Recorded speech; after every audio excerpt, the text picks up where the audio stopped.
En Onda Cero, La Rosa de los Vientos con Bruno Cardeñosa.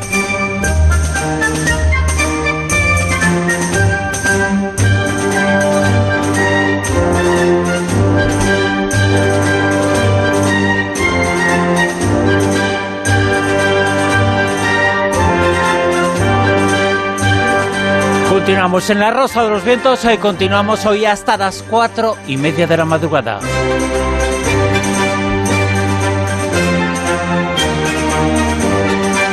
Ahora tenemos tertulia Zona Cero, con muchas voces, con muchas noticias, con muchas informaciones, que vamos ya mismo con ellas. Luz.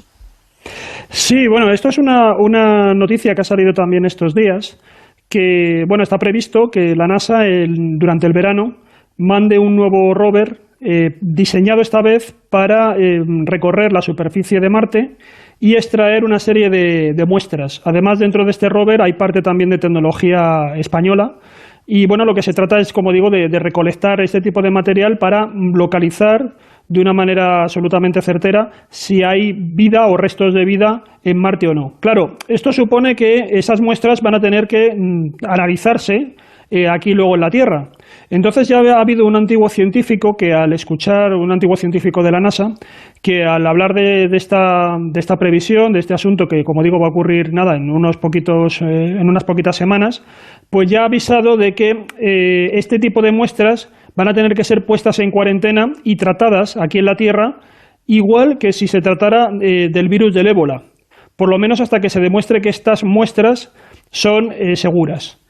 Entonces, bueno, esto ha hecho que, por ejemplo, un autor, uno de los divulgadores científicos de Bloomberg, haya escrito un artículo que a mí me ha parecido muy interesante, donde, claro, que de pronto tengas un científico de la NASA que te está diciendo que vayan a ir a un planeta de nuestro sistema solar, que van a traer una serie de restos, no se sabe si orgánicos o no, y los van a tener que poner en cuarentena en pleno momento como estamos ahora viviendo una pandemia. Pues es que no salimos de una pandemia terrestre y a lo mejor nos metemos en una pandemia provocada por el espacio exterior. Extraterrestre, vamos. Extraterrestre, claro. Entonces, lo que están comentando es que, bueno, en este artículo se hace un detallado análisis de cuál es un poco la situación a la hora de transportar desde fuera supuestos materiales biológicos. No sabemos si los hay o no. Cada vez, como bueno, vamos viendo aquí muchas noches, los científicos son cada vez más optimistas de que van a poder encontrar algo. No sabemos si restos de materia orgánica fosilizada o todavía viva, y además, como sabemos que los virus tienen esa capacidad de blindarse un poco, ¿no?, de mantenerse y de perpetuarse en las peores condiciones posibles y luego de pronto salir de ese estado de latencia para volver a estar activos, pues bueno, un poco de manera preventiva ante lo que pueda pasar, pues convendría a lo mejor revisar lo que son los protocolos que hay al respecto. Y además, teniendo en cuenta que el panorama ahora mismo de la exploración espacial incluye muchísimos más actores que los que había anteriormente.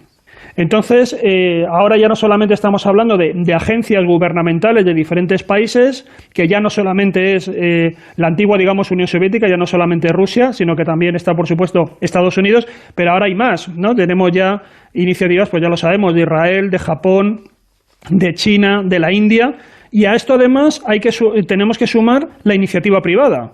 Acordaos que hay varios proyectos, algunos que han fracasado, que prácticamente eran puro marketing para ir a visitar Marte, pero otros que parecen más consolidados, como es el caso del proyecto de SpaceX, para ir, en principio también, colocar algún tipo de dispositivo, de sonda en Marte en el año 2024, creo que es.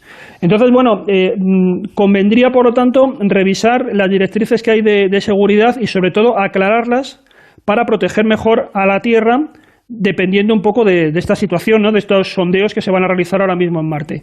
En los años 50, esto ya se lo plantearon los científicos. Ya empezaron a pensar en diferentes formas de evitar que alguna vida extraterrestre contaminara la Tierra. Y ya, por ejemplo, en el año 1967, cuando se firmó el famoso tratado sobre el espacio ultraterrestre, que todavía sigue en vigor, ahí ya se recogía una cláusula que buscaba un consenso entre todos los miembros firmantes de ese tratado, todos los países firmantes, para que se evitara cualquier cambio adverso en el medio ambiente que fuera resultante de introducir material extraterrestre aquí en la Tierra.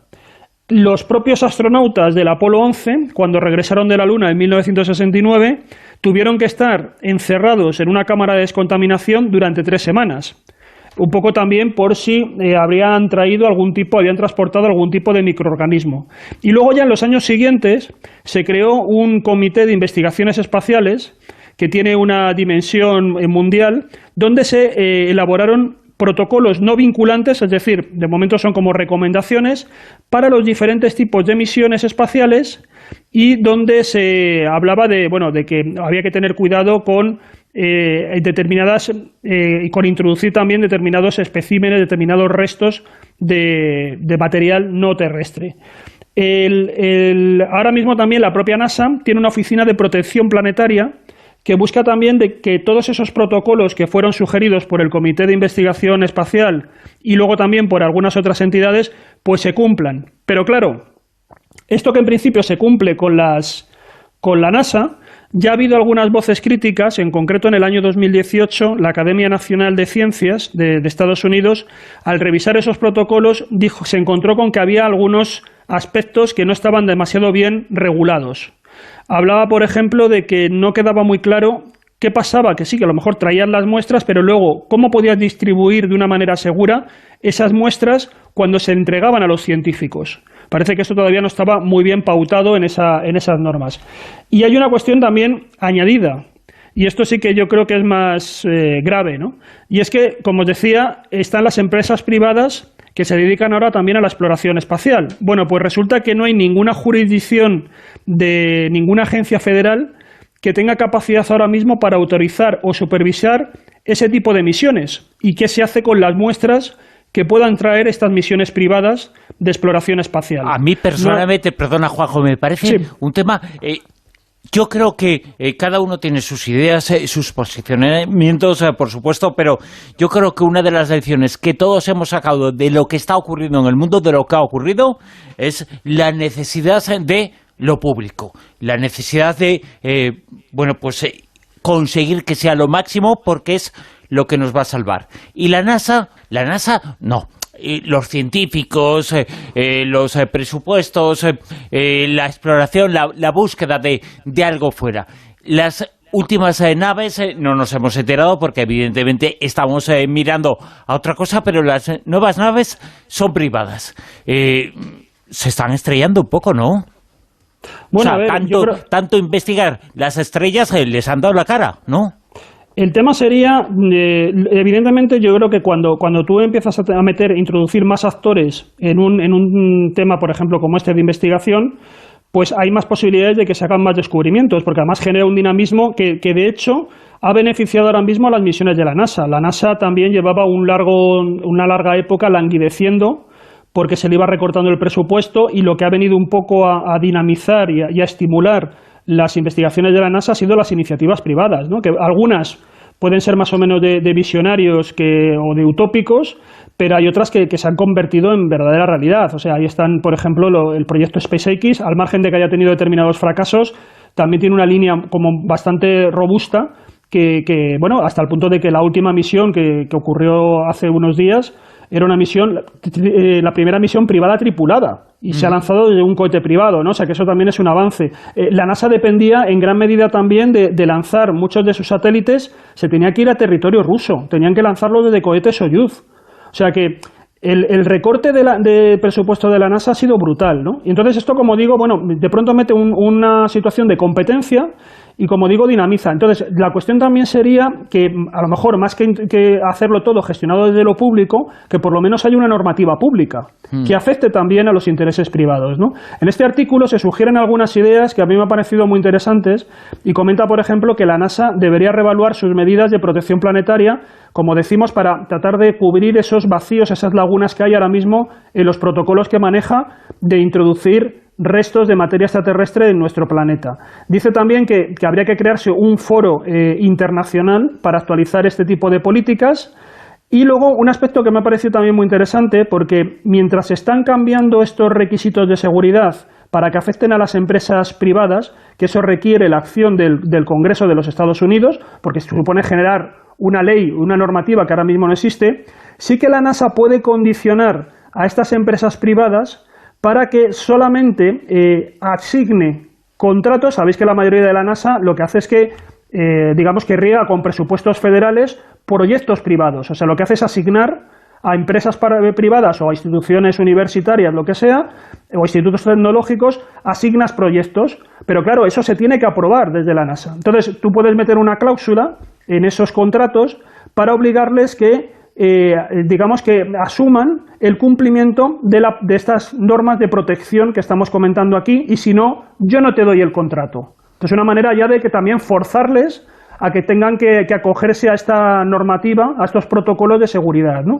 Entonces, bueno, por lo menos también esto es una cuestión psicológica. Ahora mismo estamos muy agobiados por todo el tema de la pandemia, hay que tratar de rebajar la tensión, de quitar miedos, y sería bueno que, aunque no sabemos si hay algo biológico y si lo hay, que eso además pueda ser perjudicial para la salud o para los ecosistemas de la Tierra, pues hombre, nunca está de más intentar, como decimos, dar más seguridad, ¿no? Rebajar así el pánico social. Así que, bueno, por lo menos a mí este artículo me ha parecido interesante por eso, porque cada vez es más constante toda esta cuestión de la exploración espacial y también hay más incertidumbre con respecto a lo que nos vamos a encontrar. Y gracias a la exploración espacial, Amado Martínez, se ha descubierto un planeta, una especie de otra Tierra, a 3.000 años de luz de planeta, pero es muy parecido a nosotros, ¿no? Ese mundo.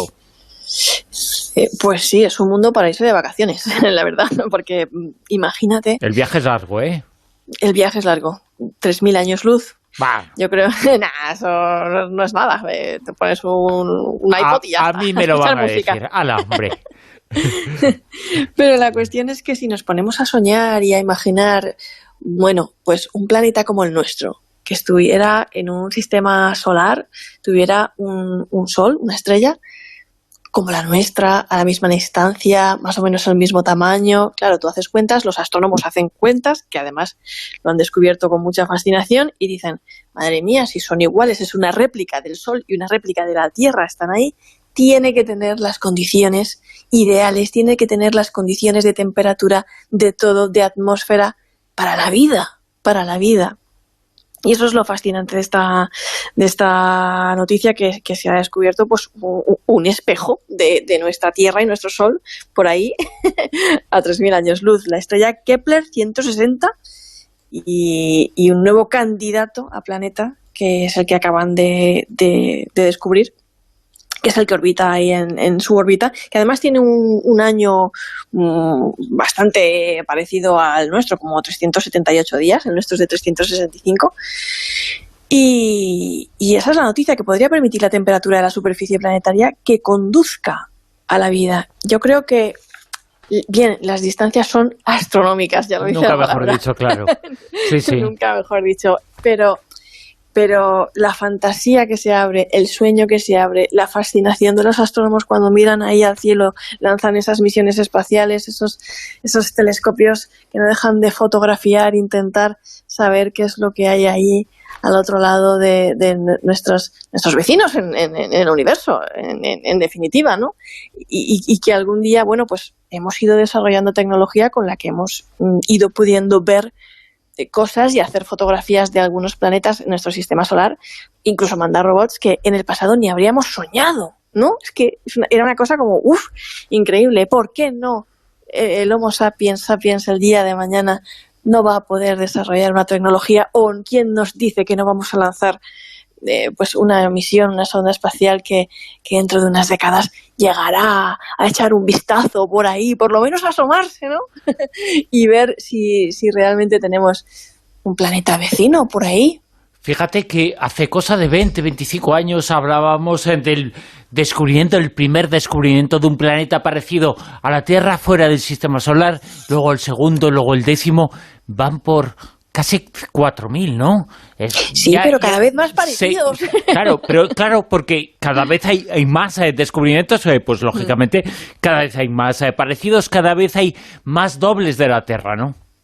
Este es como un poquito más pequeñito que nuestro planeta, pero que en definitiva sería como un lugar para ir de vacaciones. Ahora que yo siempre digo que antes de soñar con la idea también de colonizar otros planetas, ahora que estaba hablando Juanjo de estas cosas de, bueno, esto es una carrera en la que cuando no te lo esperes, unos y otros están rompiendo los tratados estos de respetar el espacio, y cuando menos te lo esperes, el primero que llegue al final es el primero que va a decir esto es mío, ¿no? Oye, se llama OGLE 2018BLG0677B. Hay que mejorar un poquito esto, ¿no? Lo de los nombres. Tienen que currárselo un poquito más, ¿eh? Me parecen muy poco románticos. Sí, la poesía la tienen mal aprendida, ¿eh? Y la estrella se llama Kepler 160. Y fantástico nombre también, que joder.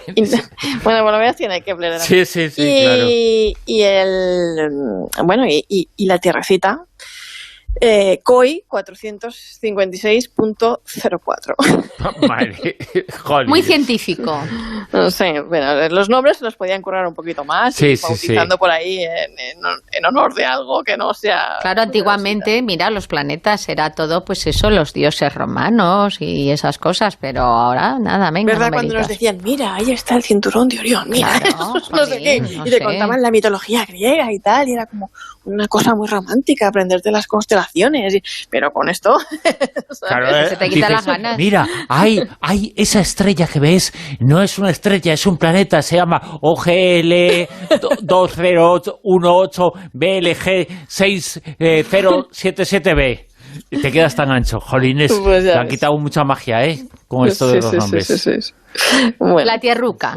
La terruña. Lo importante es que cada vez hay más. La terreta.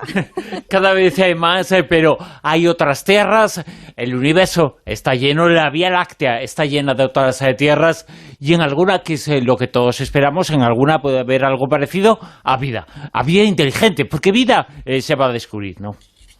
Bueno, sí, yo creo que el hallazgo de microorganismos en otros planetas será una noticia que tarde o temprano, con todas las tecnologías que se están desarrollando hoy en día de detección y de análisis y todo eso, pues será una noticia que vayamos a recibir en algún momento, de que hay vida, estoy hablando ya pues a nivel pues eso de microorganismos, extraterrestre.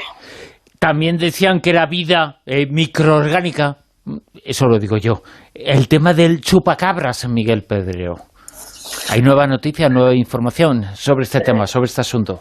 Efectivamente, es uno de esos fenómenos que yo creo que tanto nos interesan en este programa, que el nombre no es muy afortunado, el de chupacabras. Todos sabéis que parte... No, la verdad es que no. Todos sabéis que parte de la prensa centroamericana, y a partir de ahí se populariza este nombre, que hace alusión a un enigmático animal que ataca a otros animales y los mata de una manera muy extraña, ¿no? En alguna ocasión hemos comentado aquí en el programa, además no hace mucho en el círculo hemos comentado precisamente esta historia. Yo creo que hace precisamente unas semanas, de una serie de casos muy interesantes que tuvieron lugar en Galicia hace ya unos cuantos años, y que la forma de matar a los animales era tremenda, ¿no? Les hacía una incisión en el pescuezo por la que les traía toda la sangre, y otra en el cráneo, por la que eso, fuese lo que fuese, les extraía toda su masa encefálica, ¿no? Desde luego es un caso extraordinario. Y en esta ocasión nos vamos a Brasil, y esta historia parte de una enigmática muerte que ocurrió a finales del año 2019 en la región del Pantanal, en Brasil. Sabéis que esa es una región que limita con Bolivia y Paraguay, y que además abarca la zona de humedales tropicales más grande del mundo. Y el caso es que apareció, ya digo, a finales de 2019, un ganadero asesinado pues de forma muy misteriosa, con una serie de pinchazos en su cuerpo, por los cuales había desangrado y había acabado falleciendo. Para la policía, sin duda, todo apuntaba al ataque de alguna clase de animal, pero lo cierto es que no supieron decir qué clase de animal, ni siquiera los biólogos que inspeccionaron el cuerpo y que también estudiaron el asunto, ¿no? Es cierto que en esa zona del Pantanal hay animales acuáticos y mamíferos que son capaces de matar a una persona, como por ejemplo hay caimanes, hay jaguares, hay lobos. Bueno, el caso es que un amigo del fallecido, que se llama Eduardo Falcao, se empeñó en dar con esa causa, con la causa de la muerte de su amigo. ¿Cuál era el animal? ¿Cuál era la criatura que lo había asesinado, que lo había matado? Además, a todo esto se suma que Falcao es ranchero y también guía turístico. Y claro, como mucha otra gente, pues está en crisis. Ahora mismo no puede trabajar como guía turístico por el tema del coronavirus. Y yo creo que este hombre pensó, ya lo que me faltaba es que la aparición de una criatura que mata gente, pues espante a más turistas, ¿no? Y investigando, Falcao descubrió que este no era el único caso en la zona del Pantanal, sino que en los últimos años había más muertes, más ganaderos o personas que habían fallecido de la misma manera, es decir, atacados por alguna clase de animal que les provocaba incisiones por las que esas personas se desangraban, ¿no? Bueno, el caso saltó a los medios de comunicación e incluso los medios llegaron a publicar que el responsable de estas muertes pues podía ser el mítico y famoso chupacabras. Y esto finalmente acabó despertando el interés de los productores de una serie internacional de Discovery Max, del canal de televisión. Esta serie es Leyendas de la Naturaleza y, como digo, es una serie internacional que protagonizan dos personas, un guía australiano de vida salvaje y que también ha sido paracaidista, Damian Duffy, y un fotógrafo, Matt Hoffman. Y bueno, pues estos dos especialistas se presentan en esta zona con todo su equipo, con un equipo de biólogos, consultan a biólogos, hacen un trabajo de campo para intentar localizar al animal responsable de esta muerte, ¿no? Y dieron con el animal responsable de esta muerte y ya os digo que no se trataba del chupacabras, pero desde luego el responsable de esta muerte es muy sorprendente, ¿no? Y de hecho estos dos especialistas de este programa de DIMAX, de Leyendas de la Naturaleza, dijeron que jamás se habían imaginado, o jamás se podrían haber imaginado que el responsable de estos ataques era ese animal. ¿Y sabéis qué animal provocó la muerte de este ganadero y de otros ganaderos los años anteriores? Yo sí, porque me lo has filtrado. Vale. Pues un animal que no nos podemos imaginar, un oso hormiguero. Bueno, el psicópata de los osos hormigueros. Bueno, fíjate, yo he estado buscando información sobre este tema y la verdad es que todos tenemos la idea de que el oso hormiguero es un animal pacífico, que además se alimenta de hormigas y termitas, no es un depredador, ¿no? Pero sí es cierto que si este animal se ve en peligro por cualquier cuestión o se ve acorralado, pues ataca para salvar su vida, lógicamente. Y esto es lo que debió pasar. Es lo que le pasa a los animales, sí, normalmente. Claro. Normalmente, sí. Si te acorralan y te atacan, pues te defiendes, ¿no? Claro.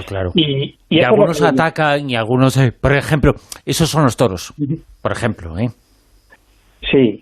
Por ejemplo, si o sea, si te los encuentras y no les haces nada, no te va a pasar nada. Si les haces algo, sí. Sí, además en el caso de este animal, como digo, no es un depredador, ¿no? Pero, claro. Como digo, si se ve en peligro, pues para huir y para defender su vida, pues ataca. Y esto es lo que debió pasar, que este ganadero de algún modo intentó cazar o acosó o se acercó demasiado a este oso hormiguero y se defendió. Claro, la pregunta es ¿cómo, no? Pues muy fácil, con sus largas y afiladas garras frontales, que son capaces de matar incluso a jaguares y por lo tanto también a un ser humano. Normalmente un oso hormiguero mide 1,30 metros de longitud, aunque también es cierto que algunos ejemplares pueden llegar a los 2 metros, incluso sobrepasar los 2 metros y pesar 50 kilos de peso.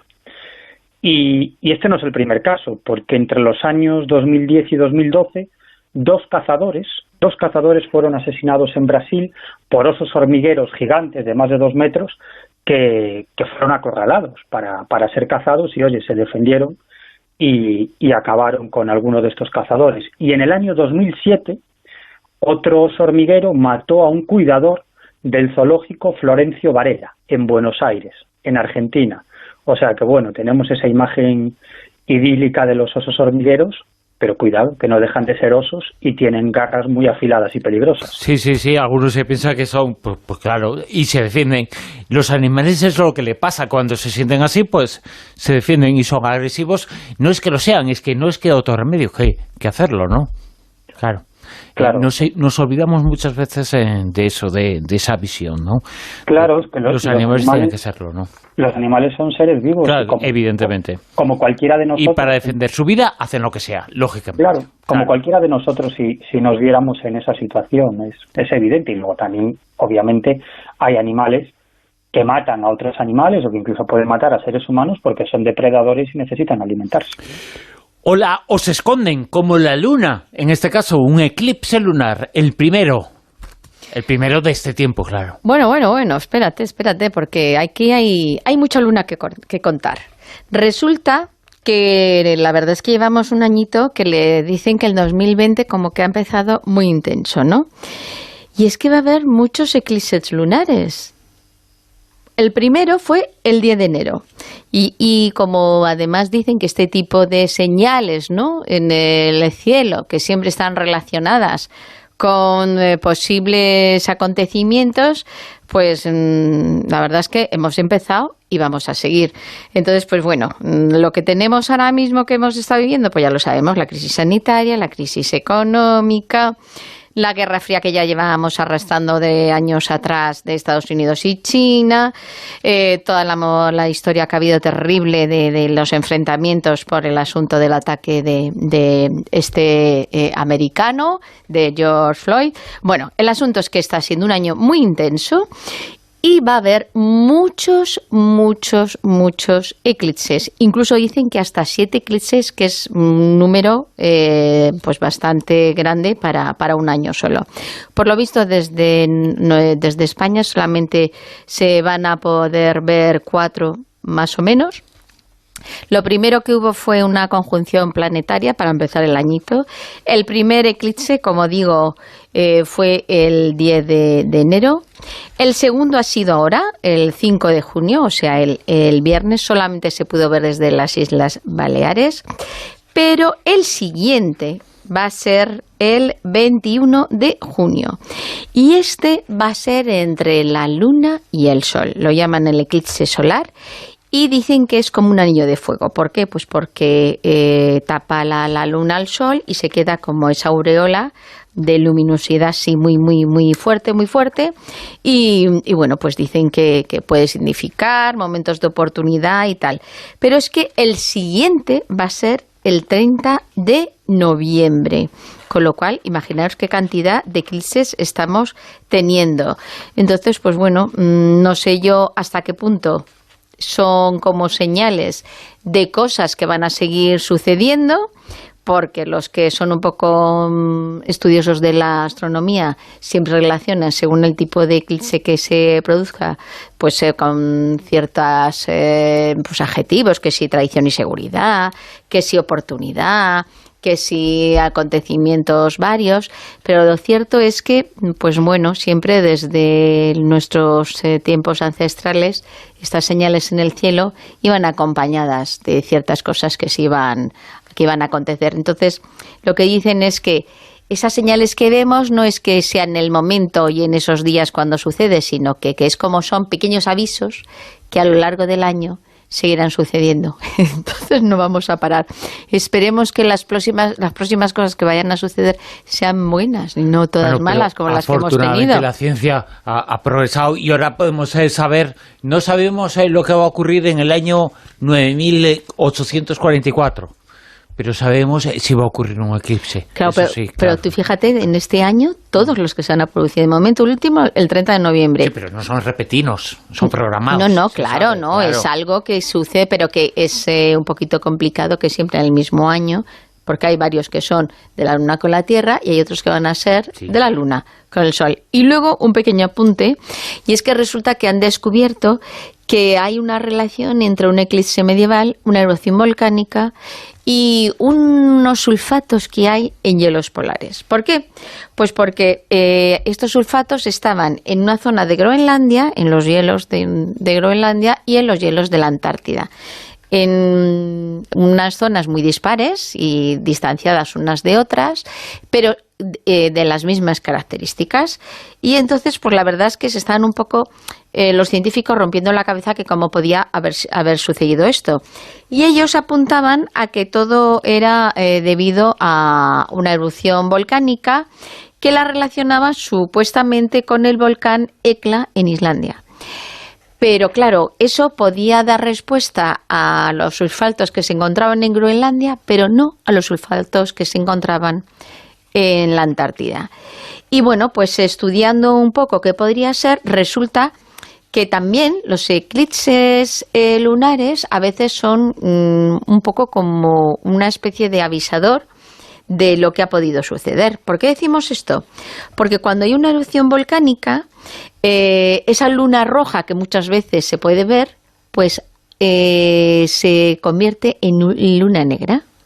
Entonces empezaron a buscar los científicos por la datación que tenían estos sulfatos en la analítica que habían hecho, pues correspondían al 1100 y algo. Entonces, en ese siglo, el siglo XII, empezaron a mirar pues qué posible eclipse podría haber acontecido y encontraron uno, y era de luna negra, con lo cual corroboraba que efectivamente había habido una erupción volcánica, pero no correspondía al volcán de Islandia, sino que correspondía más a un volcán que está en el monte Asama, en Japón, en 1108, que también tuvo una erupción. Pero dicen que incluso así tampoco da toda la confirmación de que esos sulfatos estén aposentados tanto en la Antártida como en Groenlandia. Por lo tanto, queda todavía otra erupción, supuestamente de otro volcán más o menos cercano, que tiene que ser identificado. Pero lo que sí relaciona es eso, la erupción volcánica seguramente de esta zona del monte Asama en Japón, con ese eclipse lunar que supuso una luna negra y con esos sulfatos que se han encontrado en los hielos de Groenlandia y en los hielos antárticos. Vamos a contar ahora la historia de un hombre que entró en un hospital y luego, después de que lo atendieran, bueno, la entrada de ese hombre cambió todo lo que se conocía, todo lo que se tenía como cierto en relación a la mente humana. Juan José Cezoro, cuéntanos, ¿qué es esto? Mira, esta es una información que además va como antes en la radio cuando se dedicaban las canciones, pues yo esta información se la quiero dedicar... Sí. Se la quiero dedicar a Miguel Pedrero, que seguro que me estará escuchando. Y porque además se la voy a dejar... No sé si Miguel, te va a ver, que esto va para ti, Estoy expectante. No, ya verás, te la voy a dejar votando porque es que te va a encantar para que la remates. Es más, además me ha sorprendido porque antes cuando estabas preguntándonos esto de qué animal era el que había provocado esos destrozos ahí en Brasil, yo pensaba que ibas a decir el cocodrilo de Valladolid. Pero bueno, también. Me ha sorprendido. Ha sido importantísima la noticia hoy, del cocodrilo en Valladolid. Hay un pueblo ahí le siguen buscando. No en Valladolid, pero bueno, un cocodrilo de 1,5 metros. El cucudrulu. Un cocodrilo del Nilo, además, o sea, fíjate qué exótico. Los animales vuelven. Es que yo no sabía que habían existido nunca cocodrilos en Valladolid. No es que vuelvan. De lejos. Oye, lo tendría alguien de mascota, ¿eh? Sí, pero porque menuda mascota, ¿no? Sí. Hay gente así que... No es normal, porque una cosa es que se vean osos en Asturias, sabemos que hay osos en Asturias, que hay jabalíes en Galicia, y bajan a las ciudades, a los pueblos, bueno, pero son animales del entorno. El cocodrilo no los hay en Valladolid, ni en Cuenca, ni en Burgos. Ni en Guadalajara. Bueno, en Guadalajara no sé, nos está escuchando Juanjo. ¿Hay cocodrilos ahí? Por aquí hubo una pantera no hace demasiado tiempo, ¿no? Comentaban, una especie también así de animal que no se supo identificar. ¿No? Era otra cosa. Sí. Bueno, pues a ver, la información esta es interesante porque, bueno, no sé si os acordáis que en esta temporada, pero ya hace bastantes semanas, comentamos una noticia de unas investigaciones que se habían realizado con personas que tenían solamente medio cerebro. Es decir, siendo muy niños, porque sufrían una epilepsia severa, se les extirpó por completo un hemisferio cerebral. Y entonces lo que se hizo fue analizar a estas personas que tenían el 50% de su masa cerebral, cómo podían seguir viviendo, porque en principio no demostraban tener ningún problema ni ningún aspecto así, digamos, disfuncional, sino que hacían una vida absolutamente normal y corriente, ¿no? Entonces eso fue muy interesante para llegar a determinadas conclusiones de cómo se organizaba el cerebro en esas circunstancias cuando justamente se le había extirpado nada más y nada menos que un hemisferio. Bueno, pues esta noticia va un poco relacionada en esa misma línea, porque lo que vamos a hablar es de un hombre que ya no es que le falte medio cerebro, sino que es que le falta el 90% de su cerebro. Y es un caso que salió publicado... ¿No? Dime. Tran ha dicho. Bueno, hay que al tran-tran. En realidad quería decir al tran-tran. Ya sabes que yo no opino solamente por las cuestiones exteriores, hace falta la radiografía. O sea, no tengamos la radiografía, no podemos tener certeza. Claro, pues esto es un caso del año... No podemos asegurar que sea el 90, que sea el 92... Exacto. Claro. Tú fíjate si fuera más paradójico, que tiene todo el cerebro y sin embargo actúa así. Esto es todo un desafío para la ciencia. Entonces, en el año 2007... en el año 2007, que ya digo, esto salió publicado en The Lancet, que es, como sabéis, una de las principales revistas del campo de la medicina, de las más prestigiosas, pues resulta que en un centro, en una clínica, entró una persona, un francés de 44 años, quejándose de que tenía un dolor en una pierna y que ese dolor llevaba acompañándole las últimas 2 semanas. Él además dijo que ya había padecido un dolor similar siendo muy niño, porque sufrió una hidrocefalia, que, bueno, como sabéis también es una acumulación de líquido en el cerebro, que cuando era muy pequeño, cuando tenía 6 meses, se le empezó a corregir, se le hizo una determinada intervención quirúrgica, se le estuvo haciendo seguimiento durante muchos años y finalmente, bueno, pues esos problemas que tenía en esa pierna izquierda se le curaron. Entonces, bueno, en previsión de que podría ser ese dolor de la pierna, le podía venir efectivamente de ese problema en el cerebro, se le empezó a hacer una serie de escáneres, se le empezó a analizar qué es lo que tenía, y es ahí cuando, sorprendentemente, y además las imágenes, la neuroimagen y todas las radiografías que se le han hecho son absolutamente insólitas, es que efectivamente no tiene prácticamente cerebro. Lo único que tiene es una fina lámina, vamos a decir así, superficial, que va rodeando todo lo que sería la cavidad craneal alrededor. Ya digo que se estima que hay un 90% de ausencia. Malo, que por eso le dolía la pierna y no la cabeza, claro. Pues claro. Pues que le va a doler lo que tiene. Pero lo interesante es que, claro, esta persona, careciendo de toda esta masa encefálica, como digo, a estos niveles, sin embargo, ha llevado durante estos 44 años de vida una existencia absolutamente normal. Él trabaja como funcionario, está casado, es padre de 2 hijos. Le hicieron también, además de estas evaluaciones neuronales, le hicieron también una serie de pruebas psicológicas y demostró que tenía un cociente intelectual, un cociente verbal y un rendimiento en ese tipo de pruebas pues absolutamente normal. No era superdotado, pero bueno, tampoco digamos que se echaba en falta nada, ¿no?, de particular. Y hacía una vida, como digo, plenamente operativa. Entonces, claro, aquí, y es por lo que aludió un poco a Miguel, lo que se plantea es ¿dónde está la fuente de la conciencia?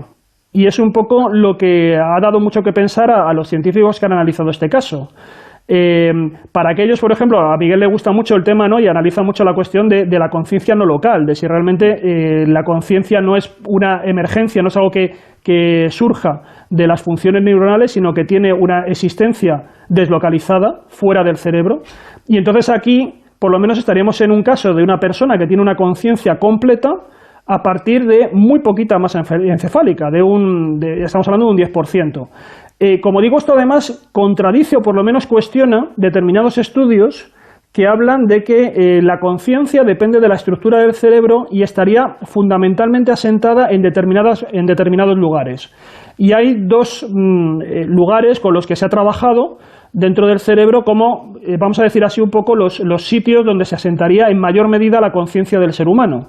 Uno es el tálamo y otro es una región que a mí me ha gustado, una de las descripciones que he leído, que me ha parecido muy evocadora, que dicen que es una región que tenemos en el cerebro que recuerda mucho a esos lugares que en los mapas coloniales de África Central a principios del siglo XIX, cuando iban los exploradores buscando, ¿no?, y cartografiando el continente, pues ponían que eran como tierras inexploradas. Bueno, pues una de estas tierras inexploradas que tenemos en nuestra mente es lo que denominan el claustro, que es una lámina también celular muy fina que tenemos en justo por encima de las orejas, en la zona más o menos de las sienes, y que se sabe que tanto el tálamo, que es una zona más conocida porque está encima del hipocampo, y esta otra lámina que comentaba, el claustro, tanto el tálamo como el claustro, cuando tú le aplicas una serie de descargas eléctricas, lo estimulas eléctricamente, puedes inducir que la persona quede sumergida en un estado vegetativo. O sea que evidentemente es como una especie de interruptor que actuaría sobre la capacidad de crear o de anular conciencia en el individuo. Claro, pero lo que pasa es que esta persona que estamos comentando, este francés de 44 años, no tiene ni tálamo ni tiene claustro. Y sin embargo es perfectamente consciente, duerme todas las noches, se despierta por las mañanas y no sufre ninguna pérdida de conciencia más allá de lo que puede sufrir cualquier otra persona que tenga el cerebro completo. Entonces, claro, la cuestión es entonces cuál es el mecanismo o el artificio, la combinación de circunstancias en nuestras neuronas que hace posible que tengamos la conciencia. Y hay también algunos autores que defienden que quizás lo que nos encontremos aquí fuera con algo que han defendido algunos neuropsicólogos, que es lo que llaman la teoría de la plasticidad radical. Y esto sería una teoría que defiende que, de alguna manera, el ser humano no nace con conciencia, sino que igual que nosotros tenemos que aprender a, entre comillas, tomar conciencia del entorno, saber qué es el medio ambiente, cómo funciona, o sea, cómo se producen las relaciones de causa y efecto, los fenómenos que hay en la naturaleza, nos vamos acostumbrando a todo, a las distancias. También nos tenemos que relacionar con los actores, con las personas con las que convivimos, le damos significado, tomamos conciencia de ellas, pues también el cerebro, poco a poco, aprendería internamente a crear conciencia, a ver cuáles son los mejores circuitos, las mejores conexiones neuronales, y no haría falta estos grandes centros, como comentábamos, del tálamo, del claustro, sino que simplemente serían determinadas combinaciones o sobre todo intercambios de información entre neuronas. Esto es un poco, entonces lo que comentamos es una teoría de plasticidad radical que empezaría ya a gestarse en el origen del individuo y conforme va evolucionando va también generando la conciencia. Entonces, bueno, esto es una teoría que trataría de explicar casos tan extremos como el de este individuo o los otros que comentábamos, de esos casos que comentamos hace semanas, de esos individuos que vivían con medio cerebro nada más. Sí que es cierto que en todos estos casos, si os dais cuenta, siempre estamos hablando de personas que han sufrido esa disminución tan increíble del cerebro cuando son niños. Porque evidentemente si ahora mismo a alguien le quitan medio cerebro, le quitan el 90% del cerebro a un adulto, entonces evidentemente los daños son irreparables, ¿no? Y sí que ahí habría una pérdida de conciencia y otros trastornos. Parece ser que en estos casos en los que son niños, el cerebro sí que empieza a tener esta plasticidad para adaptarse a las circunstancias y superar estos obstáculos y efectivamente crear conciencia y además todas estas funciones añadidas que permiten que lleven una existencia perfectamente normal con mucho menos cerebro del que habitualmente tenemos. Miguel, por alusiones. Bueno, en fin, todo esto de la neuroplasticidad radical, en el fondo, para no admitir lo realmente interesante, y es que la conciencia es no local. Y no es el único caso de este tipo. Ha habido más casos de este tipo de personas que van al hospital por algún determinado problema y se encuentran con que prácticamente no tienen nada dentro de la cabeza, ¿no? Y sin embargo son personas que llevan una vida absolutamente normal, como el caso que está contando Juanjo Sánchez Oro. De hecho, los mayores científicos que se han empeñado en descubrir, por ejemplo, ¿Dónde se encuentra la memoria? ¿Dónde almacenamos los datos? No la han encontrado y han realizado auténticas barbaridades, auténticas carnicerías con animales, quitándole fragmentos del cerebro, bueno, burradas absolutas. Y al final la conclusión es que no saben dónde demonios se almacenan los datos, dónde se almacena la memoria. De hecho, uno de estos científicos que se interesó mucho por este tema y realizó bastantes experimentos es un viejo conocido de este programa, lo hemos nombrado en muchas ocasiones por otras cuestiones, que es Francis Crick, uno de los descubridores de la estructura del ADN en forma de doble hélice, ganó el premio Nobel. Pues Crick, después de ganar el premio Nobel, se interesó mucho por esto y empezó a investigar dónde se encontraba la memoria, ¿no? Y de hecho, su ayudante, su principal ayudante, que como él era un gran creyente en el materialismo, que iban a encontrar el lugar donde se almacenaba la memoria, al final se ha convertido en un defensor de la conciencia no local, ¿no? Como muchos otros.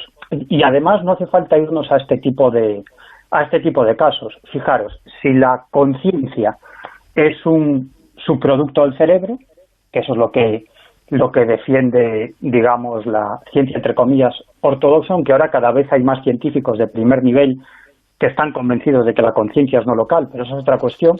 Pero fijaros, si la conciencia es un subproducto del cerebro, ¿cómo es posible que mediante determinadas prácticas mentales, como puede ser la meditación, podamos cambiar la estructura del cerebro? Es decir, que el subproducto es capaz de cambiar el producto. Es decir, no tiene mucho sentido y podríamos seguir hablando de muchísimos otros casos y de muchísimas otras investigaciones, y no solo en el campo de la neurología, sino también en el campo de la genética o de la biología, que apuntan exactamente a lo mismo, a esa conciencia no local. Y luego tenemos casos absolutamente fascinantes y en este programa hemos puesto el testimonio de una persona que tuvo un accidente de automóvil y como consecuencia vive con la mitad de su cerebro, ya mayor, con 50 y tantos años. Y es un hombre que realiza una vida absolutamente normal. Es cierto que debe tomar una medicación porque a veces sufre dolores muy fuertes de cabeza, pero ya os digo que es un hombre que lleva una vida absolutamente normal. Quizás si al hablar se le nota un ligero problema, pero muy ligerísimo, que si no sabes el problema que tiene, pues casi ni te das cuenta, pero como digo, lleva una vida absolutamente normal y él pues está siendo estudiado por científicos de medio mundo precisamente por esa cuestión. Y en este caso, ya os digo, el accidente de tráfico lo tuvo a los 40 y tantos años, es decir, ya de mayor. Yo creo que hay suficiente información para plantearnos, al menos plantearnos la posibilidad de que la conciencia es no local, es decir, que existiría esa conciencia global a la que todos estaríamos unidos a través de nuestro cerebro, es decir, que nuestro cerebro sería más un conector que lo que genera la conciencia, es decir, que nuestro cerebro sería un conector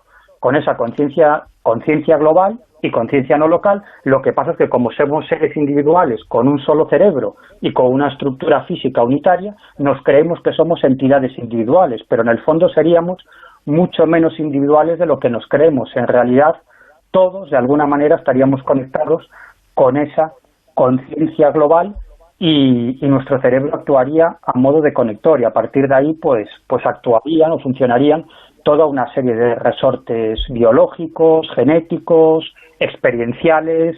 Te vas a quedar sin dormir, Miguel. O la voz, Miguel, la voz que nos hace hablar. Mucho, y que también sirve para detectar, por ejemplo, enfermedades y circunstancias y cosas como las depresiones, Mado Martínez. La voz o las conversaciones gracias a la inteligencia artificial. La verdad es que, bueno, me interesa este tema porque yo creo que denota mucho todo lo que nosotros somos capaces de transmitir cuando hablamos y cuál es la importancia de las cosas que decimos. Es increíble el modo que tenemos de usar el lenguaje, si decimos esto, si decimos lo otro, si hacemos una pausa, no hacemos una pausa, tardamos mucho en contestar o en pensar, cuál es el tono de nuestra voz y qué palabras usamos y qué cosas decimos, ¿no? Y todas estas cosas. Y la verdad es que si hay otra pandemia silenciosa en el mundo es la depresión. A menudo infradiagnosticada o porque pues las personas que la tienen o incluso las personas que tenemos alrededor pues no saben lo que nos pasa o no llegan a darse cuenta. Y a veces porque tampoco o infravaloramos el trabajo o lo que unos psicólogos pueden llegar a hacer por nosotros y cosas así, ¿no? El caso es que hay un modelo de inteligencia artificial que presentaron unos investigadores del MIT, cuyo objetivo era detectar la depresión en conversaciones, tanto en audio como en texto. Y además esto sin necesidad de ningún contexto concreto. Vamos, que es una cosa que se podría aplicar en el futuro, de hecho seguramente ya se está desarrollando, en el desarrollo de aplicaciones móviles que cualquiera de nosotros podríamos instalar eso precisamente en nuestro terminal telefónico. Y es interesante porque esta red neuronal simplemente lo que hace es como localizar los patrones que puedan estar asociados a la depresión. Y, por ejemplo, en el modelo, ellos lo probaron con 142 entrevistas de texto, audio y vídeo en diferentes pacientes que tenían depresión diagnosticada ya. Y esta inteligencia artificial logró identificar a los deprimidos con un 77% de precisión, fijaros, y es solamente un modelo. Si eso pues lo refinaran y a partir de todos estos datos y resultados lo van mejorando cada vez más, además las inteligencias artificiales también tienen sus algoritmos para aprender, pues es muy probable que llegara un momento en el que fueran capaces de diagnosticar casi al 100% o con muchísima más precisión si una persona está deprimida o no está deprimida, simplemente con estos audios y con estos textos. Hay una curiosidad también, y es que parece que con el texto era muchísimo más rápido detectarlo que con los audios. Es decir, con los textos tardaba menos minutos, y con el audio, con las palabras, parece que cuando estamos hablando de viva voz tardamos más en dar esas pistas, y con los textos era más rápido, más fácil. Pues no sé, a lo mejor ahorramos o resumimos o simplificamos también cuando escribimos. Y bueno, pues además de las palabras y expresiones concretas, el modelo también era capaz de detectar esos otros factores de los que yo os estaba hablando asociados a la depresión, como la lentitud a la hora de hablar o el uso de unas pausas más largas de lo normal, que nosotros en las conversaciones no lo llegamos a distinguir, pero están ahí y sí que cuentan, y esta inteligencia artificial también las detecta. De hecho, yo creo que una vez en un Eureka hablamos también de los tonos de voz, de la gravedad, la menos gravedad, de cómo también el tono de voz podía llegar a transmitir y decir mucho de nuestro estado de ánimo y si estabas deprimido o no estabas deprimido. Aquí lo que se pretende es que a partir de este modelo pues se pueda también aplicar a otras enfermedades como la demencia, y que se pueda diagnosticar la depresión durante una conversación cualquiera sin necesidad ya de ninguna entrevista, que además a veces dicen que crean mucho estrés en el paciente. Yo particularmente no sustituiría nunca tampoco o dejaría en manos exclusivas de la máquina a la persona, porque por mucho que te digan que la persona puede estresar al paciente con una entrevista, pues yo qué sé, siempre te da como más calidez, ¿no? Sí, y ahí está esta noticia. Bueno, y el trato directo, el médico puede saber más que el ordenador. Claro, o sea, que la grabadora en este caso, ¿no? Dicen que es menos intimidatoria, pero me parece un poco más útil. Sí, la verdad es que sí. Escuchamos las noticias, la actualidad en Onda Cero, las de las 2 de la madrugada. Nos ponemos al tanto de todo lo que está ocurriendo y después continuamos en La Rosa de los Vientos.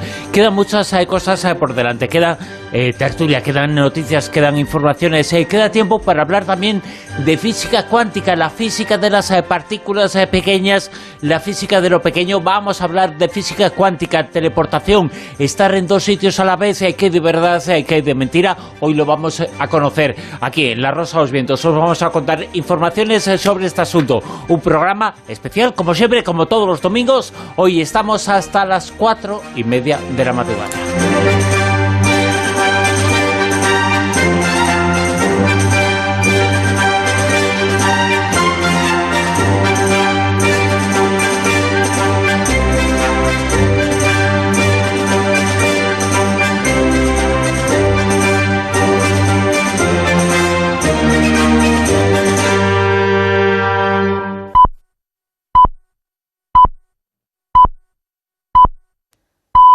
Son las 2, es la 1 en Canarias.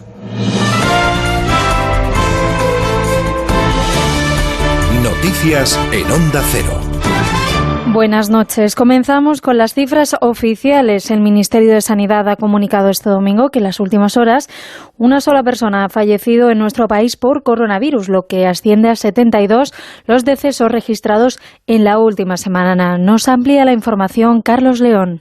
El Ministerio de Sanidad ha registrado una nueva muerte por coronavirus en las últimas 24 horas del domingo, lo que eleva la cifra total de fallecidos a 27.137 personas. Pero a lo largo de la tarde del domingo hemos conocido que, por ejemplo, la Comunidad de Madrid ha contabilizado 9 fallecidos en las últimas 24 horas, o en Castilla y La Mancha, que ha contabilizado un muerto, cifras que, como se puede comprobar, no coinciden con las del Ministerio. A estas diferencias se ha referido el presidente del Gobierno, Pedro Sánchez. En primer lugar, los excesos de mortalidad se estiman, no se miden. No es contradictorio, sino complementario a lo que notifican las comunidades autónomas al Ministerio de Sanidad. Sobre las 5 de la tarde conoceremos los datos de las últimas 24 horas de este lunes. Este domingo se ha celebrado la 13ª conferencia entre las autonomías y el Gobierno central. El presidente de Cantabria, Miguel Ángel Revilla, ha anunciado tras esta reunión que la movilidad entre Cantabria y el País Vasco se va a restablecer en principio el 15 de junio, a lo que Pedro Sánchez ha respondido que si ambas comunidades lo solicitan podrán hacerlo. Onda Cero Bilbao, Irache de la Fuente. La muga entre el País Vasco y Cantabria estará abierta desde el próximo día 15, así lo han acordado ambos presidentes autonómicos, una petición que el lehendakari Iñigo Urkullu hacía ya hace una semana y que busca se materialice también con La Rioja y Navarra, provincias que mañana también entrarán en la fase 3 de desescalada. Así lo ha pedido el lehendakari. A adelantar este paso que muchas personas, familias y negocios están demandando. Lo vinculo con la apertura transfronteriza que nos afecta a distintas comunidades y contribuirá a relanzar la actividad en un momento clave para el comercio, turismo, logística y exportaciones. Palabras de Iñigo Urkullu tras el encuentro de presidentes en el que además ha pedido un plan para la industria con una estrategia ad hoc para la red de comunidades vinculadas a la automoción como lo es el País Vasco. Más de la mitad de España entra este lunes en la fase 3 de la desescalada. En ella, las comunidades recuperan la autoridad para decidir sus propias medidas y modificar las establecidas por el Gobierno. Las autonomías también podrán decidir cuándo pasan a la nueva normalidad. Nos amplía la información sobre las novedades de la fase 3, María Gómez.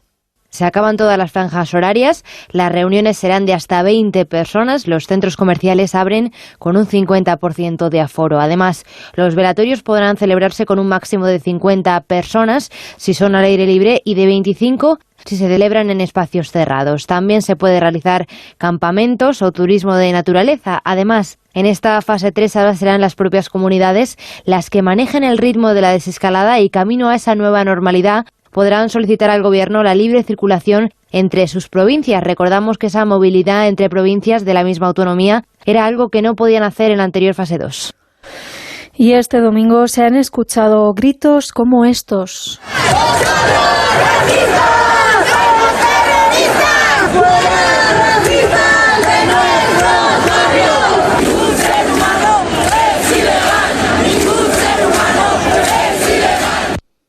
Miles de personas han salido a las calles de Madrid, Barcelona y otras ciudades españolas para protestar contra el racismo a raíz de la muerte de George Floyd, ciudadano negro que murió víctima de abusos policiales el pasado 25 de mayo en Minneapolis. En Madrid, unas 3.000 personas se han concentrado frente a la Embajada de Estados Unidos en Madrid, convocados por la comunidad negra africana afrodescendiente en España. Los manifestantes han mostrado pancartas con nombres de personas negras asesinadas por la policía en los últimos años, desde Martin Luther King hasta George Floyd.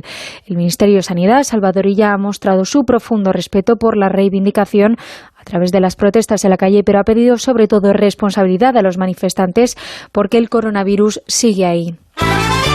Y en la actualidad deportiva, esta semana regresa la Liga 3 meses después. El miércoles se va a jugar ya un partido de Segunda División, los 45 minutos que se aplazaron en su día del Rayo Vallecano Albacete, y el jueves se reanudará la Primera División con el derbi sevillano entre el Sevilla y el Betis.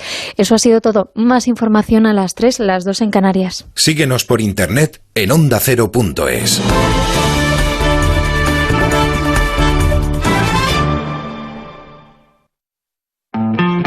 El escenario cambia día a día. Cada tarde a las 8, la información y el análisis de la situación con Juan Ramón Lucas. La desescalada durante el estado de alarma, los efectos en nuestra economía, la vertiente política y los datos sanitarios. Entrevistas a las voces de la noticia, la reflexión y el debate con los mejores analistas. La Brújula, a las 8 de la tarde. Rigor y pluralidad con el tono cercano y directo de Juan Ramón Lucas. Te mereces esta radio. Onda Cero, tu radio.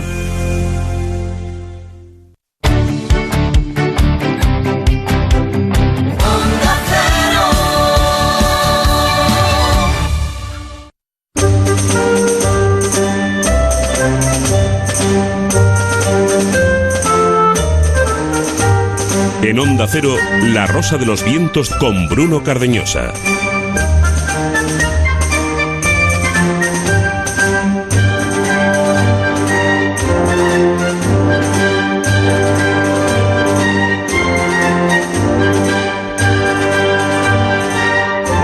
Qué bien, qué alegría. 3 meses han pasado desde el confinamiento, 3 meses después.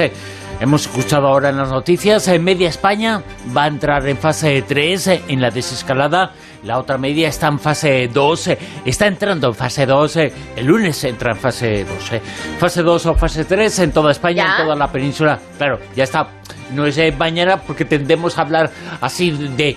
Es mañana, no, ya hemos llegado a mañana, ¿no? Aparte de las 12 se entraba. Bueno, pues yo creo que aunque ha costado mucho, 3 meses...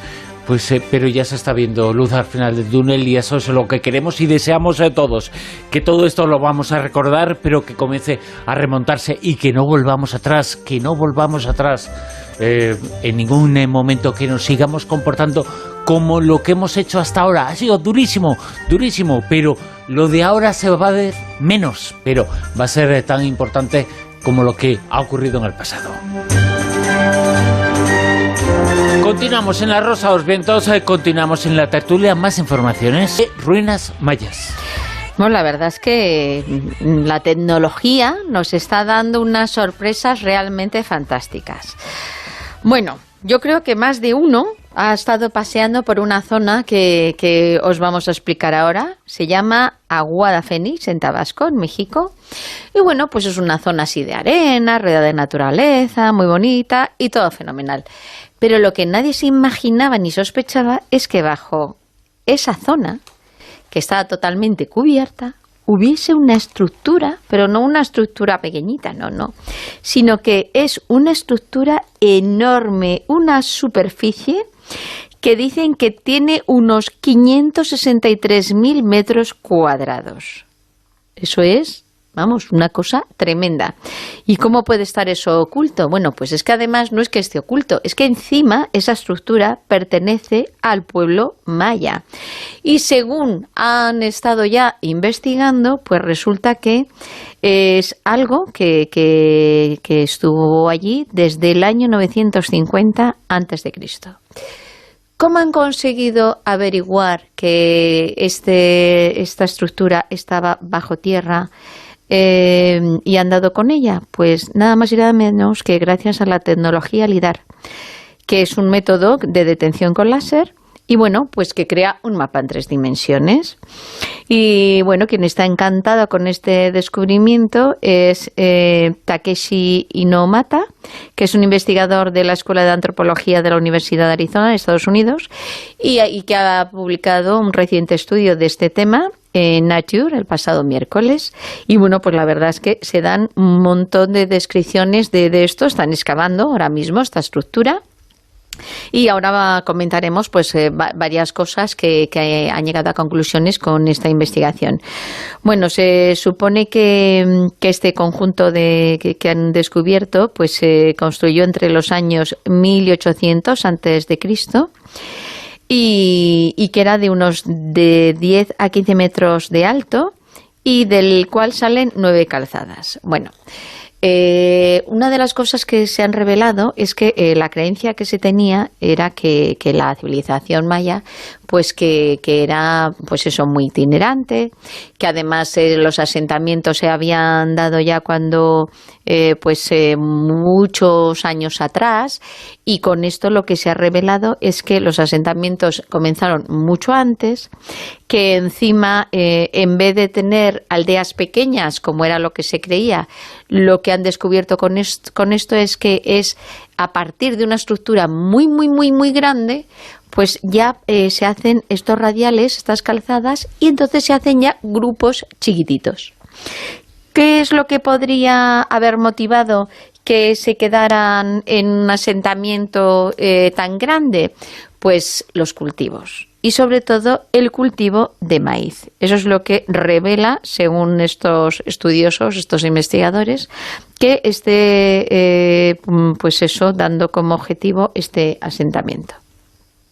Y bueno, la verdad es que dicen que además puede ser que incluso no se fueran de allí, porque así evitaban que les robaran lo que ellos sembraban, y para cuidar. Y también otro de los datos de las pruebas que son y que reafirman esto que estamos comentando es la presencia de vajilla de cerámica.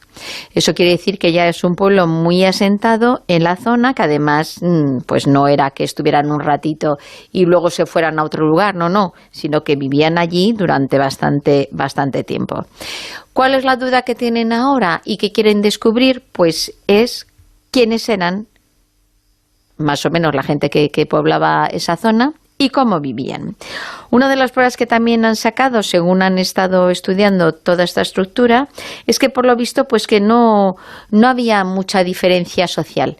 No había como reyes y luego pueblo va y medio esclavizado, no, sino que como que trabajaban muy en comunidad, que trabajaban en la tierra, que no había esas diferencias sociales, que se dedicaban prácticamente y todo giraba en torno a los cultivos y a la pesca, y que pues lo que quieren y siguen buscando, porque siguen excavando, es a ver si encuentran zonas residenciales como que hubiese cierta población, que aunque no hubiese reyes, pero sí como alguien que se distinguiera de alguna forma del pueblo habitual.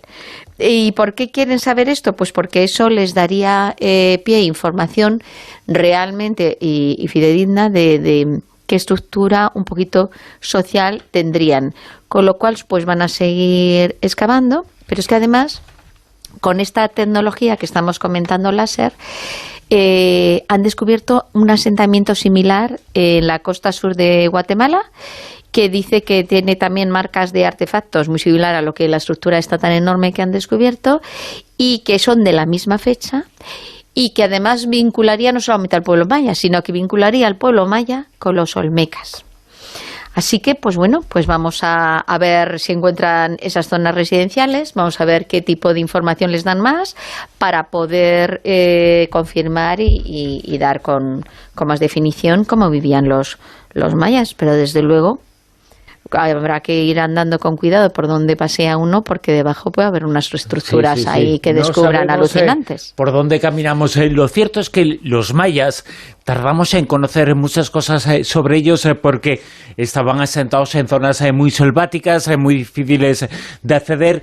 La destrucción o la pérdida de esa vegetación facilitaba que se conocieran cosas. No se sabe por qué desaparecieron tampoco, claro, realmente. Eso es otra cosa, claro, pero sus restos estaban como enterrados en la maleza. Eso es. Y gracias a determinadas cosas y gracias ahora a estas tecnologías se está conociendo mucho más sobre ellos. Con lo cual, bueno, pues bienvenida sea la tecnología en este caso, ¿no? Pues sí, porque ellos pensaban a conocer el pasado mucho. Eso, que eran como aldeitas y luego a lo mejor alguna cosa así grande, y han descubierto que es todo lo contrario, que primero es una construcción muy grande y a partir de ahí grupitos chiquititos de asentamiento. Y es que antes teníamos los ojos ocultos, los ojos en negro, Miguel. Y lo digo porque nos vas a comentar algo sobre los niños de ojos negros, ¿no? Efectivamente, este es uno de los fenómenos anómalos más bizarros de todos los que nos podemos encontrar.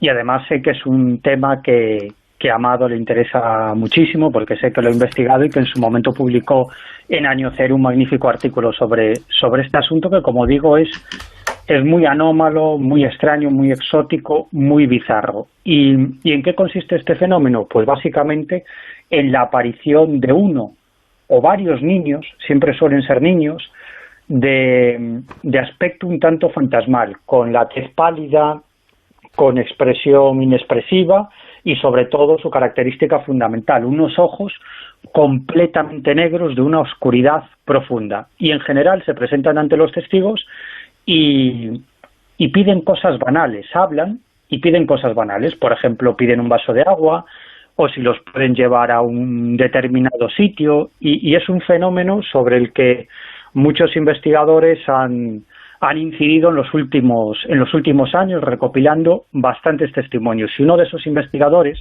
que más ha investigado el tema es Nick Redfern, y que es un conocido estudioso de fenómenos anómalos británico, y él, como digo, en los últimos años ha recopilado muchísimos testimonios de este tipo, pero en el año 2019 entrevistó a 2 personas que habían tenido un encuentro con estos niños de ojos negros en el año 2006, y descubrió que estas personas pues tenían un vínculo con el mundo de la demonología y del satanismo, y que precisamente algunos meses después de introducirse en este mundo pues vivieron o protagonizaron la aparición de estos niños de ojos negros. Entonces lo que hizo Nick Redfern es reencuestar, volver a entrevistar a los testigos que le habían contado sus experiencias con estos niños de ojos negros, y de pronto descubrió que muchísimos de ellos admitieron que tenían algún tipo de conexión con el mundo del ocultismo o del esoterismo. Además, muchos de ellos se habían introducido en este mundo solo unas semanas antes de protagonizar esta experiencia, estas apariciones. Otros no quisieron reconocerlo, pero se mostraron incómodos y decidieron no contestar, que podría ser una prueba o una evidencia de que en realidad sí tenían cierta vinculación con este mundo del oculto. Y también se encontró con otros testigos de este fenómeno que ciertamente no tenían vínculos con el ocultismo ni con el esoterismo, pero que poco antes de este fenómeno habían leído algún libro sobre ocultismo, ¿no? Y de hecho, Nick Redfern, en un artículo que acaba de publicar, cuenta el caso de Timothy, que es un vecino de Pasadena, en California, que se introdujo en el tema del oculto y lo paranormal en julio del año 2016, y bueno, un par de semanas después tuvo un encuentro con este tipo de entidades. Otras personas, por su lado, pues estaban leyendo libros sobre demonología, que hablaban sobre magos en la Edad Media, fórmulas para invocar al demonio. Es decir, eran personas que no tenían una vinculación con el esoterismo, pero había caído en sus manos un libro de este tipo y se lo habían leído, ¿no? Y el caso de Timothy es muy interesante porque es un caso típico y tópico de este tipo de fenómenos. Él se encontraba una noche en casa, solo en su apartamento, y de pronto escuchó un golpe muy fuerte en la puerta, y él dice que una extraña fuerza lo impulsó a abrir la puerta sin ni siquiera preguntar quién era, y se encontró pues a un par de niños con estas características, ¿no? Con la tez muy pálida, inexpresivos, y sobre todo sus ojos completamente negros. Estaban ataviados con unas sudaderas negras y pidieron comida. Ya digo que en general suelen pedir cosas banales, y en este caso lo que pidieron es comida, pero este hombre lo que hizo fue cerrar la puerta de golpe y no la volvió a abrir hasta la mañana siguiente, ¿no?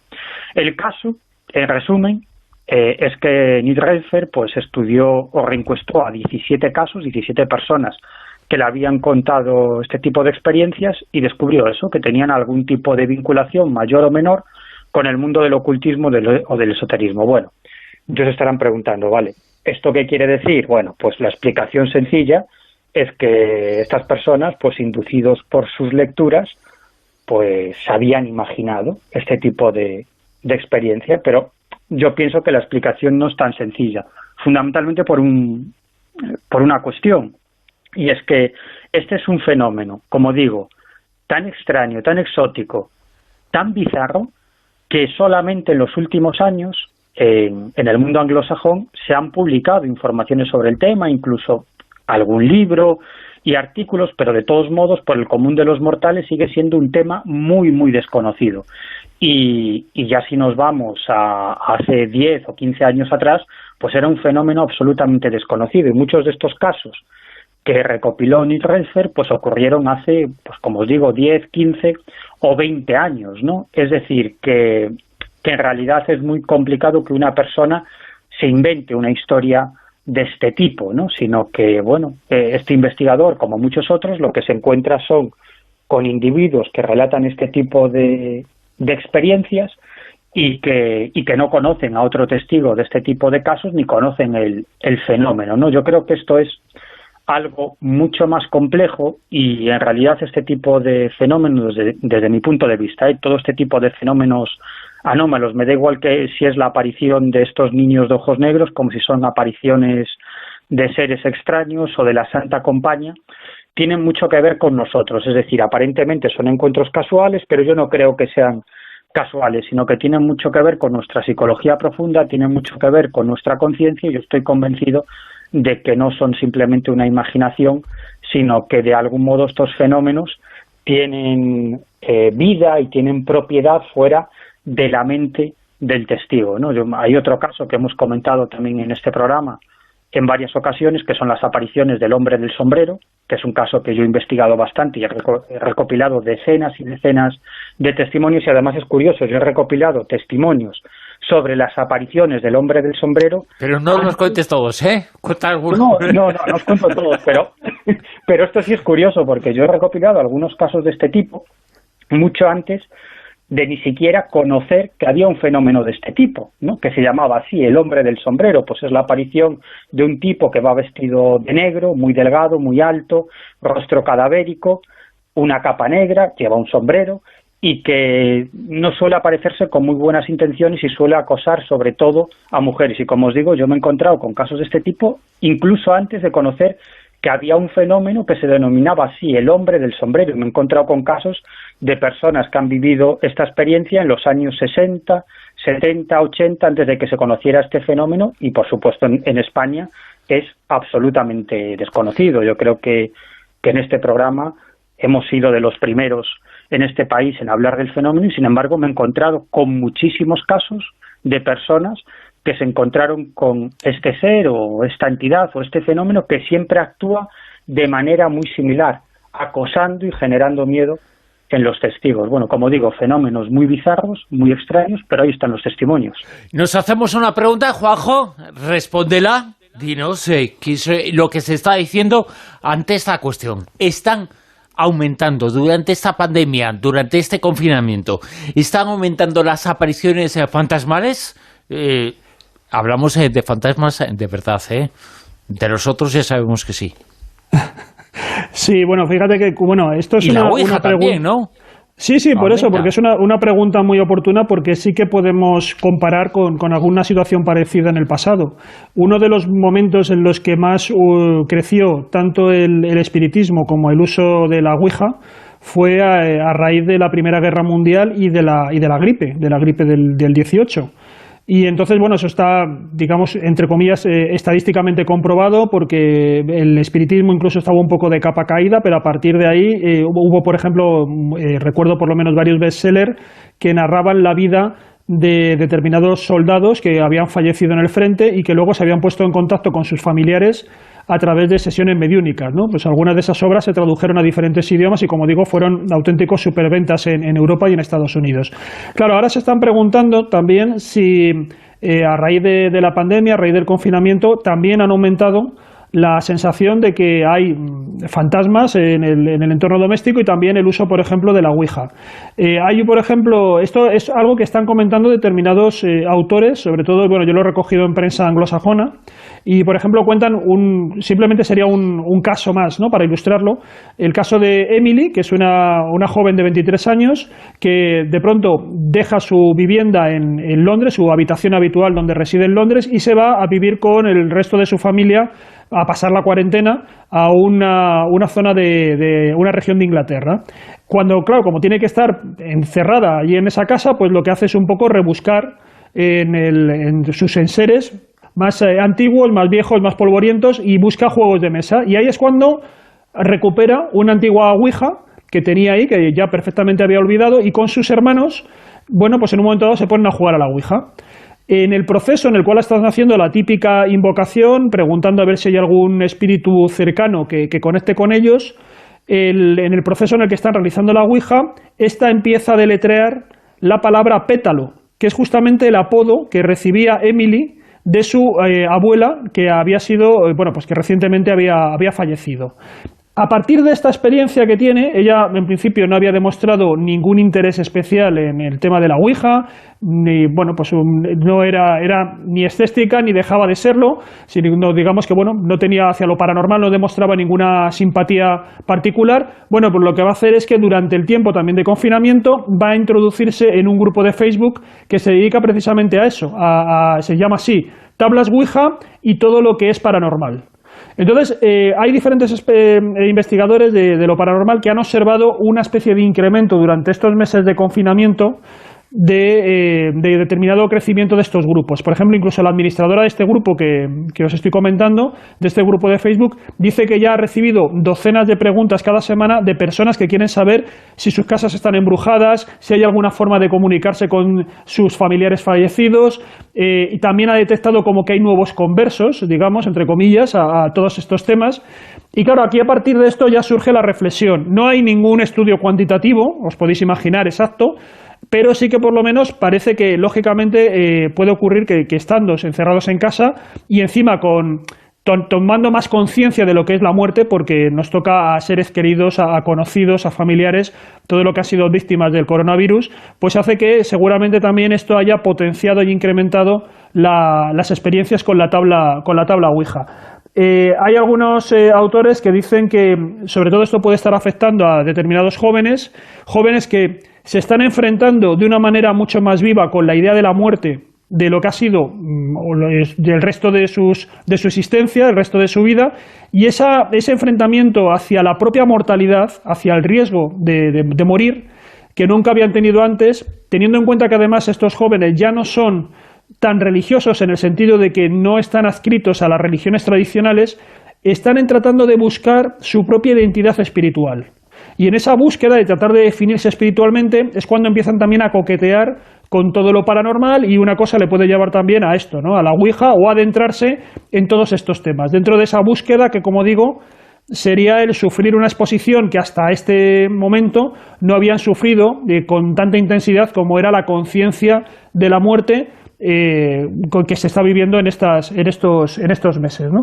Frente a esto, hay quien está diciendo, y quien hace una reflexión, algunos psicólogos también he estado leyendo, que dicen que bueno, que quizás a lo mejor lo que ocurre es que no es algo tan real, sino que es el propio hecho de estar confinados en casa lo que hace que nos haya cambiado determinados hábitos. Por ejemplo, pues que ahora también la gente a lo mejor no se alimenta tan adecuadamente, se produce también una situación en la cual las personas viven más asustadas de lo normal. Eso les puede llevar a pensar que realmente notan cierta actividad en la casa que no sentían antes, y determinados sucesos cotidianos, pues ahora a lo mejor les están dando un significado que no tiene por qué tenerlo tan claramente, ¿no? Hablan también de que también esta es una situación en la cual, claro, por las restricciones de movilidad hemos perdido el control sobre nosotros mismos en una gran medida.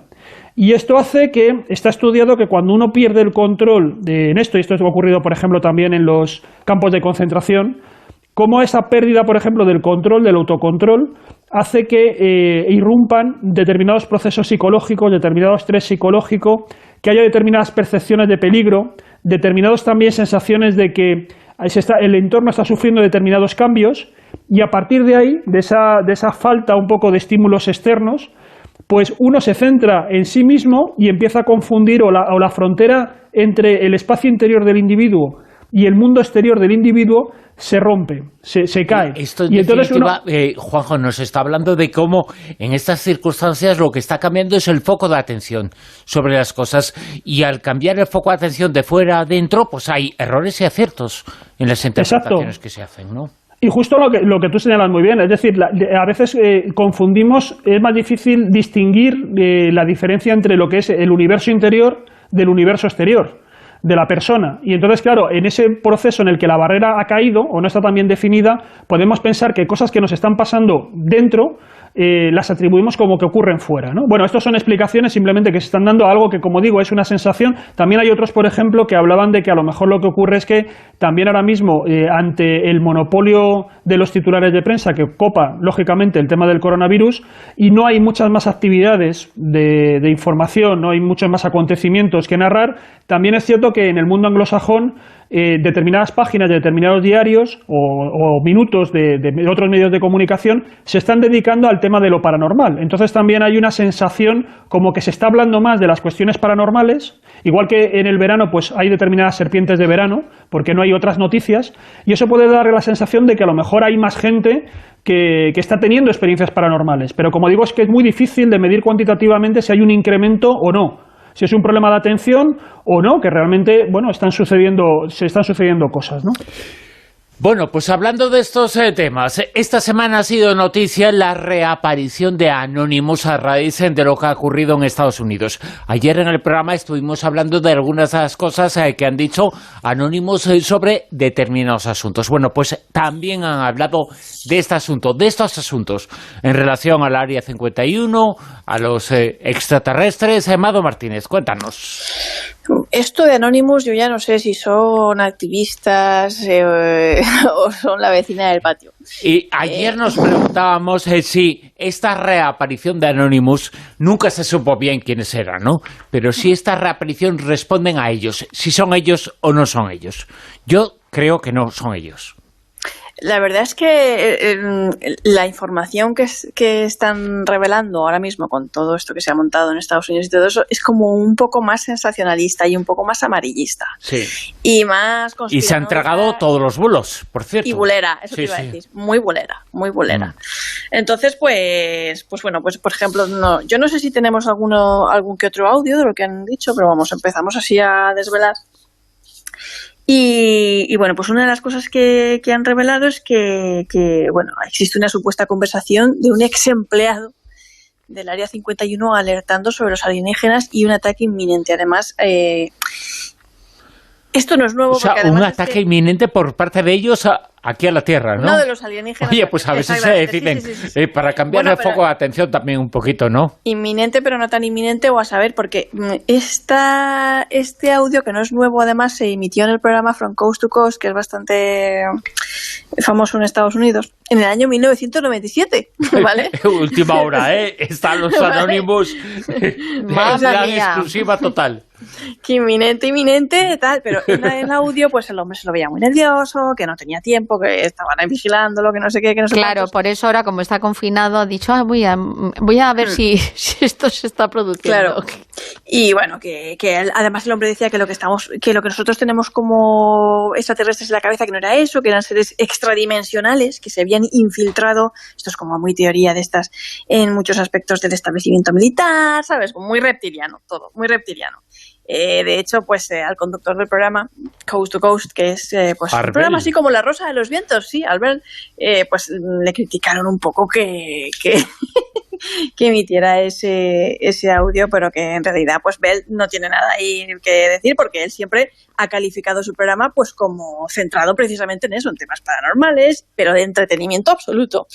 Así que, bueno, la cuestión es que tenemos más cosas. Anonymous ha recordado a Trump también en estas revelaciones sus supuestas relaciones con el pederasta Epstein. Ahora mismo además hay un documental muy interesante en Netflix sobre pues esa trama de abusos a menores de Jeffrey Epstein. ¿Y por qué? Pues porque Trump ha publicado un mensaje en Twitter de estos a los que nos tiene acostumbrados, que a mí a veces me dan ganas de cogerme el cubo de palomitas y ponerme ahí a leer los mensajes de Twitter. Creía que le ibas a teñir de otra manera. No, ahí en plan comiendo palomitas, porque es que son de verdad. Y claro, el hombre ha dicho, ha anunciado medidas contra este grupo de hackers activistas, y claro, pues Anonymous ha contestado resucitando esta vieja polémica sobre la supuesta participación de Trump en la red de pederastia de Epstein. Y cuando te dicen algo, también dicen Anonymous, esto tiene que ver con el Área 51, y le dan una credibilidad enorme a todo lo que dicen. Ya, ellos dicen, han dicho, hicisteis matar a Jeffrey Epstein para encubrir vuestras historias de tráfico y violación de niños. Además, se han metido mucho con el tema de violación de niños en todas estas revelaciones, que es como, llama mucho la atención, porque es una cosa que a todos nos toca, ¿vale? Y no es agradable. Bueno, luego también han dicho que Lady Di... Ya, sí, de eso hablamos ayer. Sí. Vale, pues esto lo paso por encima entonces. Y luego está lo del Pizzagate de Justin Bieber. Sí. No sé si habéis oído su última canción. Que sí, pero eso no es una última canción, es también un vídeo de hace no sé cuánto y también le están ahí dando la transformación. De hace unos meses, ¿no? Sí, el Yami, el de enero. El Yanni, no sé qué. Vale. ¿Y el supuesto audio de Michael Jackson lo comentasteis ayer? No, también. Sí. Creo que sí, ¿no? Sí. También. Por eso Bueno, pues, nos habíamos quedado con Aliens, ya haría 51, que era lo que no habíamos tocado. O sea, vale, pues, Anonymous son bastante poco Anonymous, son otros tíos que no tienen nada que ver con ellos. La vecina del patio me suena un poco a mí, ¿eh? Sí. Esto que estas cosas que han dicho me han dejado un poco así como huele un poco a culo todo. Sí, desde luego que sí. Desde luego que sí. Igual algunos pueden controlarse el cerebro con ultrasonidos, Silvia. Oye, pues esto tiene su aquel, ¿eh? Porque resulta que hay un equipo y la verdad que sí están liderados por Jan Kubanek y bueno, pues la verdad es que están haciendo varios experimentos. Uno de ellos, los dos experimentos, la verdad es que los han hecho con monos, que a mí me da mucha penita, pero uno de ellos fue en 2017 y lo presentaron. Kubanek es un ingeniero biomédico y bueno, pues ellos dijeron que gracias a pues eso, con la ayuda de ultrasonidos, pues habían controlado el comportamiento de unos macacos. Lo que habían hecho era que a través de ese ultrasonido, con una técnica que estimula los campos oculares, pues que habían contactado con la corteza frontal de estos monos macacos y habían conseguido nada más y nada menos que los animales nada más que pudieran mirar hacia la dirección que les indicaban ellos con estos ultrasonidos, controlándoles el cerebro. Bueno, pues vale, lo que les demostró es que pues conseguían que los pobres monos perdieran el control sobre sus decisiones y que a través de este experimento se les controlara a ellos. Pero es que ahora hay una nueva investigación. Y es que, además es recientita, se ha publicado un artículo en la revista Science Advances y bueno, pues aquí lo que señalan es que además han obtenido también con los monos un segundo resultado crucial y que se puede tener una aplicación en tratamientos médicos. ¿Qué es lo que han hecho? Pues lo que han hecho ha sido también, otra vez con los ultrasonidos, otra vez en el cerebro, pero en esta ocasión lo han dirigido a unas zonas concretas y han conseguido no solo que los monos miren a una dirección que ellos dicen, aquí es donde tenéis que mirar, sino que también renuncien el mecanismo cerebral de recompensa, que por lo visto pues es algo primario en los monos. Con lo cual, con esto lo que han confirmado es que consiguen, además de la toma de decisión, consiguen corregir el comportamiento. ¿Qué es lo que pasa con este asunto? Pues que con este tratamiento o aplicación, como le quieras decir, pues piensan que se pueden lograr pues que personas que tengan trastornos mentales como depresión, ansiedad, incluso trastornos neurológicos como dolor crónico o epilepsia, puedan ser tratados con estos ultrasonidos. Según ellos, dicen que con estímulos cortos, como máximo de 40 segundos, pueden incluso que se puedan volver a reconectar circuitos neuronales, o sea, neuronas incluso que estén un poco estropeadillas o que estén, pues que no funcionen bien, pues además de que funcionen bien, que se puedan conectar unas a otras y que eso lo pueden hacer durante horas, lo que mejoraría los problemas que tenga esa persona. Entonces, ellos lo que se atreven a decir es que sí, en vez de esos estímulos de segundos, los convirtieran en minutos, por ejemplo, incluso 40 minutos, el tratamiento de corrección que pueden aplicar duraría semanas. Entonces, por lo visto, el equipo ha construido un prototipo que dice que puede realizar estos tratamientos en personas y planean comenzarlo con ensayos clínicos pues ya dentro de nada, como máximo en un plazo de 3 años. Piensan que ya podrán coger y presentar sus investigaciones en circuitos científicos con resultados muy, muy positivos. Así que, pues bueno, dicen que además que sus tratamientos son fantásticos porque no son invasivos, no dan además tampoco efectos secundarios, aunque por lo visto también es cierto que dice que en algunos puntos del cerebro sí vieron algunos pequeños daños de los ultrasonidos, pero vamos, que comparado con los tratamientos que hacen alternativos, que además no tienen unos resultados tan espectaculares como los de ellos, o las intervenciones quirúrgicas, que lo suyo, pues prácticamente como que es algo que es un descubrimiento buenísimo y que piensan que puede tener una aplicación que vaya a funcionar muy bien, no solo en las enfermedades, sino también en trastornos ya con problemas que a lo mejor de algún accidente o algo, porque lo que hace no solamente corregir esos problemas que tienen las personas, sino esas conexiones neuronales. Que serán tratadas según esta investigación con ultrasonidos. Con ultrasonidos para tratar, y no hay invasión, no hay... pues esto también es parte del futuro de la medicina, sí, ¿no? Sí, sí.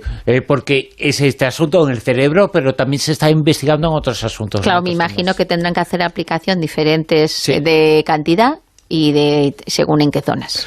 Pues hasta aquí la tertulia Zona Cero de esta noche, tertulia Zona Cero con Madu Martínez. Madu, muchas gracias. Buenas noches. Con Juanjo Sánchez Oro, muchas gracias. Muchas gracias, cuidado con los cocodrilos. Vale, ¿los has visto por tu casa? ¿Los has soltado? Es que te veo muy interesado, ¿eh? Es que hay has mucho aprovechado la situación. La anda dentelladas. Claro, has aprovechado esto para sacarlos. Es que hay mucho Lacoste últimamente, hay que tener cuidado. Hay mucho lagarto por ahí, hay mucho lagarto.